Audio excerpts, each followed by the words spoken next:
Ok, alors ici je vais ramener la broche sur le plan de travail parce que je vais faire une variante de cette branche.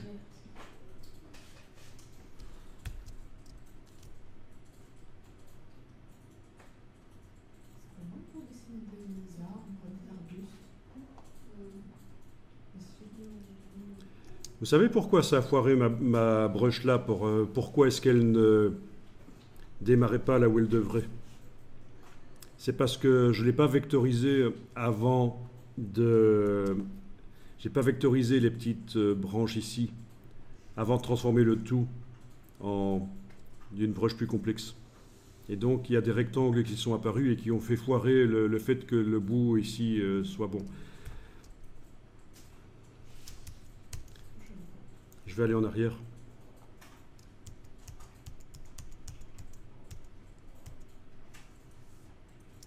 Ok, on en était là. Bon, vous n'êtes pas obligé de le faire, hein, je vais juste le montrer ici.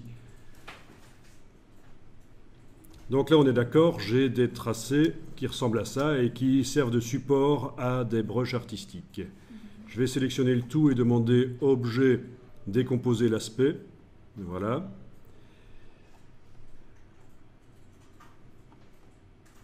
Ok. Je vais tracer un rectangle en démarrant par le centre ici, avec la touche Alt. Vous voudrez mieux que je le fasse en étant en affichage par tracé, voilà comme ça. Et cette fois-ci, j'englobe tout, y compris les rectangles issus de la décomposition. Parce que quand on amène une brush non décomposée dans la palette des formes, elle se décompose automatiquement. Mais vous voyez que je n'ai pas tenu compte de ce rectangle issu de la décomposition, puisque je ne le voyais pas. Tandis qu'ici, avant de transformer cette branche en brush complexe, j'ai décomposé, je vois les rectangles issus de la décomposition, et je peux en tenir compte quand je crée mon grand rectangle ici. Je vais ramener ça ici, déplacer le tout dans la palette des formes, dire que c'est une forme artistique. Voilà, là ça marche. Tout de suite, je le vois que la flèche bleue correspond au bout de la branche. Tandis que tout à l'heure, ce n'était pas le cas. Et je m'étais demandé, mais tiens, pourquoi il me fait ça? Donc, mortalité de l'histoire, quand vous créez une brush complexe qui utilise elle-même des brushes décomposées, avant de faire votre rectangle qui sert à déterminer le démarrage. Ne laissez pas la palette des formes décomposer pour vous. Ah, Illustrator, c'est complexe, hein. Il y en a qui ne se rendent pas compte, mais c'est complexe. Je veux dire, parmi les gens qui utilisent, surtout vous allez rencontrer ça chez les gens qui utilisent Photoshop, et ils vont vous dire, ouais, Illustrator, c'est quand même vachement plus simple que Photoshop, en fait. Ouais. Si ça peut leur faire plaisir, tant mieux, mais... Quand on fait plus simple fois. Toucher du bois pour l'instant, ça va. Ok, donc ça marche là, pour ce qui est de centrer par rapport à ce que j'avais avant, avec la branche précédente que j'utilise là maintenant. C'est quand même plus facile de faire en sorte qu'elles commencent toutes comme il faut. Vous voyez que ça, la précédente, il y avait un problème, hein, visiblement. Ok, donc c'est pas évident. Si ça vous a échappé, pourquoi, vous regarderez la vidéo, parce que c'est vrai que c'est pas évident de comprendre la subtilité ici quand on est débutant dans Illustrator. Mais ça va, tout le monde a compris? Apparemment, oui. Ben, tant mieux. Donc, je disais que je vais ramener la branche sur le plan de travail et je vais faire des variantes. Une variante ici. Je vais mettre des fruits. Et oui, ça, je sais bien que vous aimez. Mais oui, des fruits comme ça, quoi, par exemple. Voilà. C'est quoi votre problème?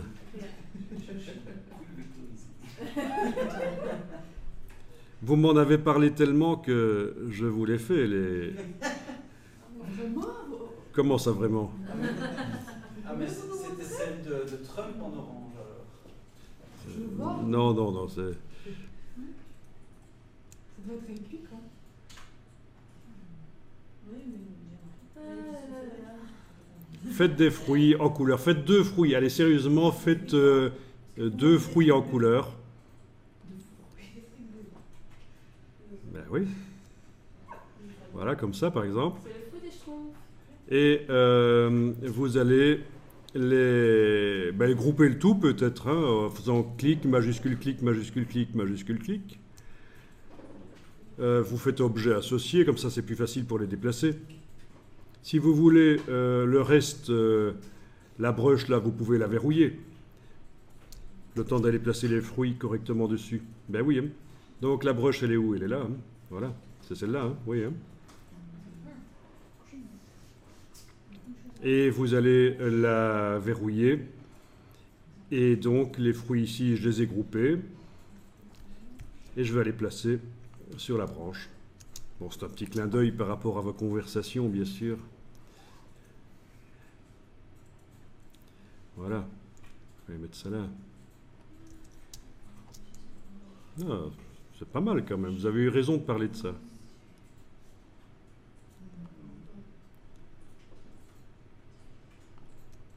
C'est comme ça que ça doit être? Oui. Je pense que c'est comme ça que ça marche. C'est une ligne que vous avez mis au-dessus. Ouais, vous n'êtes pas obligé de mettre la ligne. C'est pour rigoler, ça. Mais ça existe réellement des arbres avec des choses qui pendouillent comme ça. Mais oui, un arbre de Noël. Bah oui, Bah oui. oui, Mais non, pas un arbre de Noël. Un arbre à... Comment est-ce que ça s'appelle encore? L'arbre de Saint-Nicolas.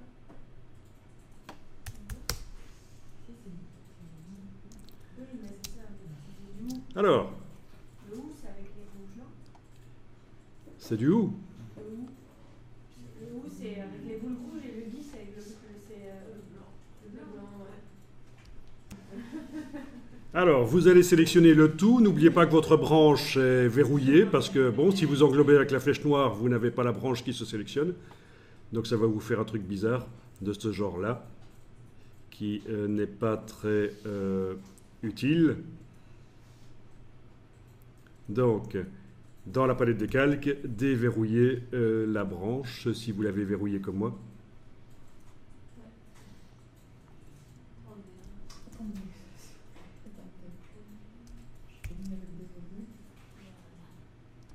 Donc vous avez déverrouillé la branche, vous sélectionnez le tout, vous l'amenez dans la palette des formes, forme artistique, OK, et voilà.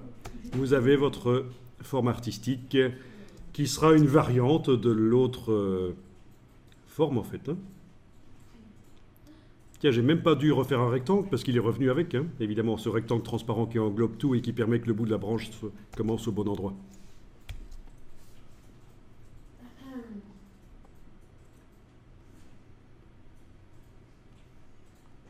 Donc, elle est là. Ok, je vais la mettre sur le côté maintenant, celle-là. Et donc, on peut l'utiliser sans problème pour dessiner des choses. Ah oui, dans ce sens-là, ça ne va pas, évidemment. Elle est prévue pour aller dans ce sens-là. Ok. Oui, si on voulait que les boules pendent verticales, oui, il y a un petit souci de gravité. C'est en effet très grave. Il faudrait trouver une solution pour que les boules... oui, quoique, s'il y a du vent, allez. Il y a beaucoup de vent. Hein. Les boules tiennent bien en place. C'est important. Mais oui. C'est très important. Ok.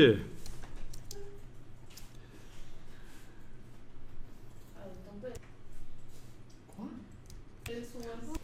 Bien. Bon, mais tout ça a l'air rigolo, mais je veux arriver à quelque chose... à vous montrer quelque chose d'intéressant à propos des formes artistiques, et on n'a pas encore vu ça. La colorisation. Oui, on a vu quand même que, en effet, si donc là, n'ayez rien sélectionné, c'est important, cliquez avec la flèche noire à côté de tout. Quand vous double-cliquez sur la forme, bien sûr, on a vu qu'il y a l'option teinte et ombre qui va vous permettre de choisir comme couleur de contour une couleur et de dessiner avec cette couleur-là. Bon, c'est quand même intéressant. La différence entre teinte et ombre, c'est que teinte et ombre tient compte de la luminosité de la couleur, en fait. Hein. Donc, en général, c'est plus intéressant que teinte. Voilà.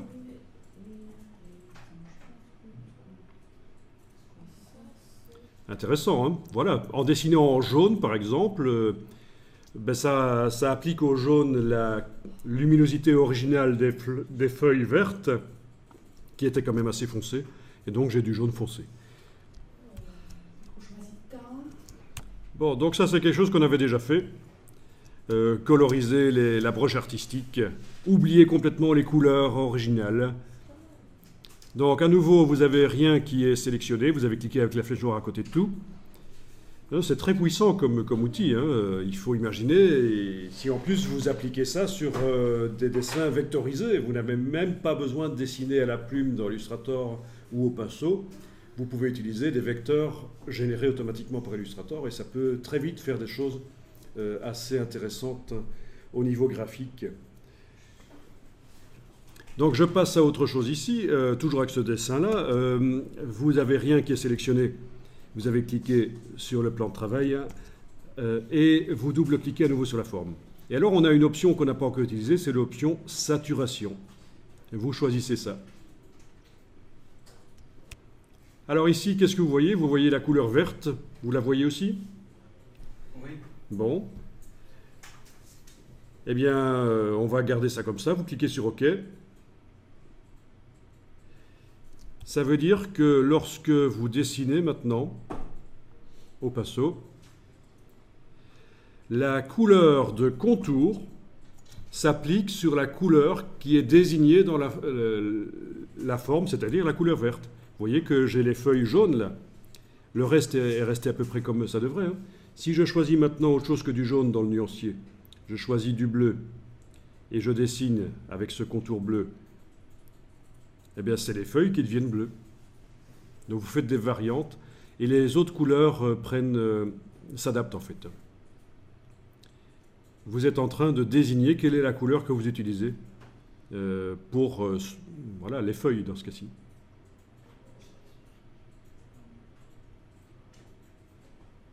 Très intéressant aussi ça.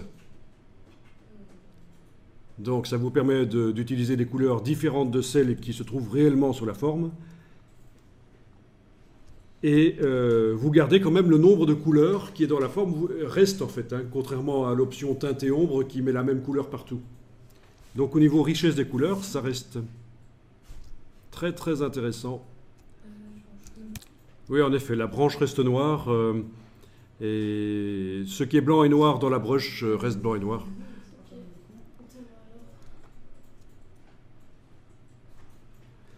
Bien, à nouveau, je déplace là et je vais cliquer au centre, rien n'est sélectionné.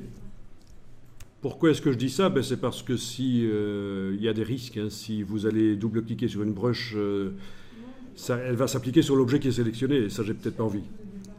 Donc je clique au centre, je double-clique sur la broche qui contient les différentes boules ici, et avec la pipette, vous allez pouvoir indiquer que la couleur que vous choisissez dans le contour ici doit s'appliquer non pas sur ce qui est vert, mais sur ce qui est, par exemple, faisons-le sur le noir.